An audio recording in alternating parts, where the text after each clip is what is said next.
আমি যেহেতু বিৰোধী ঐক্যমঞ্চৰ সৈতে বিৰোধী দলসমূহৰ সৈতে সকলোৰে একেলগে নিৰ্বাচন খেলিব খুজিছোঁ আৰু সেইকাৰণে আমি কেৱল 15টা বিধানসভা সমষ্টিতে নিৰ্বাচন খেলিবৰ কাৰণে আমাৰ আসন লাভ কৰিছোঁ। গতিকে আজি মই আপোনালোকৰ সন্মুখত 15খন আসনৰ কেৱল 13খন আসনহে লাভ কৰিছোঁ।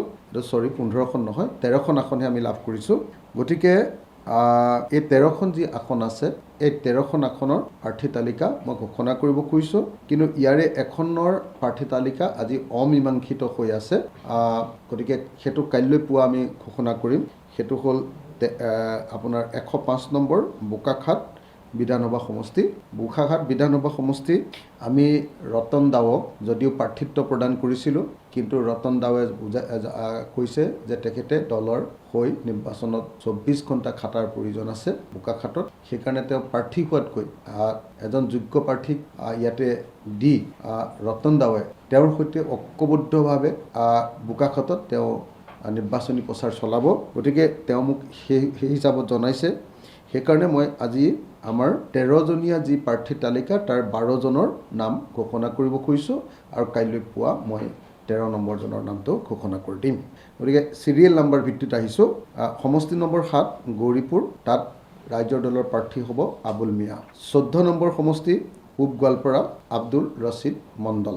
41 নং মানস বিধানসভা সমষ্টি অঞ্জন তালুকদাৰ।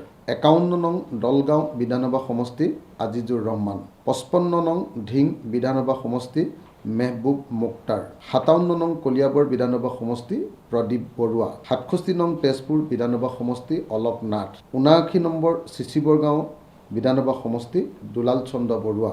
83 নং মাৰ্ঘেৰিটা বিধানসভা সমষ্টি ৰাহুল চেত্ৰী। 84 নং ডিগবৈ বিধানসভা সমষ্টি দুলাল মৰাণ। 94 নং শিৱসাগৰ বিধানসভা সমষ্টি অখিল গগৈ। 101 নং মৰিয়নি বিধানসভা সমষ্টি ডক্টৰ জ্ঞানশ্ৰী বৰা আৰু 105 নং বোকাখাট বিধানসভা সমষ্টি স্থগিত কাইলৈ ঘোষণা কৰা হ'ব। আজি নতুনকৈ 3টা বিধানসভা সমষ্টিৰ প্ৰাৰ্থী নাম ঘোষণা কৰা হৈছে। তাৰ ভিতৰত ডিগবৈত দুলাল মৰাণৰ নাম নতুনকৈ ঘোষণা কৰা হ'ল, কলিয়াবৰত প্ৰদীপ কুমাৰ বৰুৱাৰ নাম নতুনকৈ ঘোষণা কৰা হ'ল আৰু গৌৰীপুৰত আবুল মিয়াৰ নাম নতুনকৈ ঘোষণা কৰা হ'ল। ইয়াৰ আগতে 9জন প্ৰাৰ্থীৰ নাম আগতেই ঘোষণা কৰা আছিলে।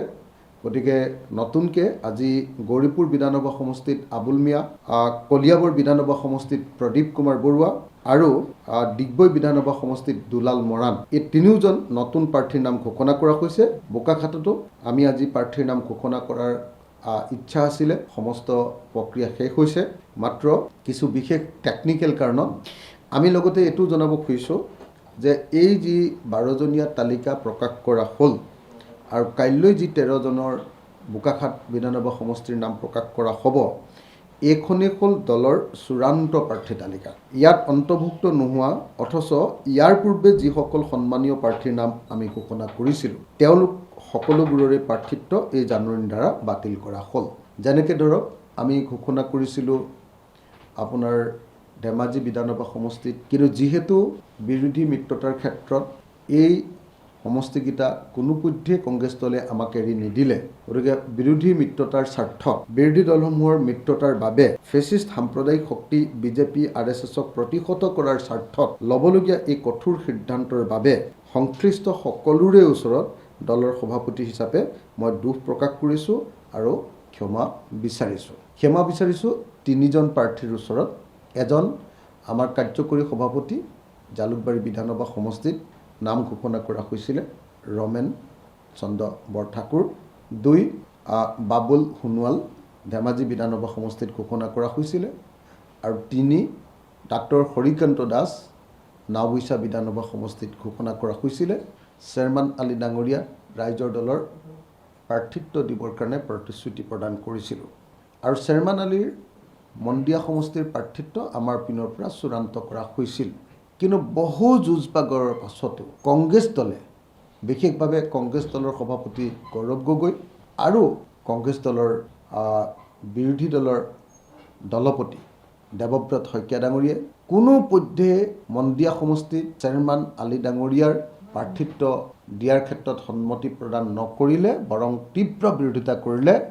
তাৰ ফলস্বৰূপে চেয়াৰমান আলী ডাঙৰীয়াক আমি ৰাইজৰ দলৰ তৰফৰ পৰা দলীয় টিকেট প্ৰদান কৰিব নোৱাৰিলোঁ এইটো মোৰ এটা মহা ভুল ৰূপে অত্যন্ত দুখজনক ঘটনা এটা ঘটিছে।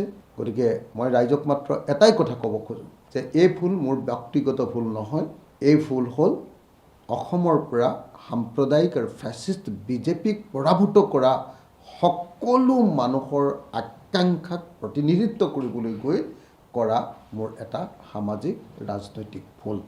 মই ব্যক্তিগতভাৱে ক্ষমাপ্ৰাৰ্থী আৰু একেটা সময়তে মই ৰাইজৰ দলৰ সভাপতি হিচাপেও ক্ষমাপ্ৰাৰ্থী যে চেয়াৰমেন আলি ডাঙৰীয়াক টিকেট দিব নোৱাৰিলোঁ।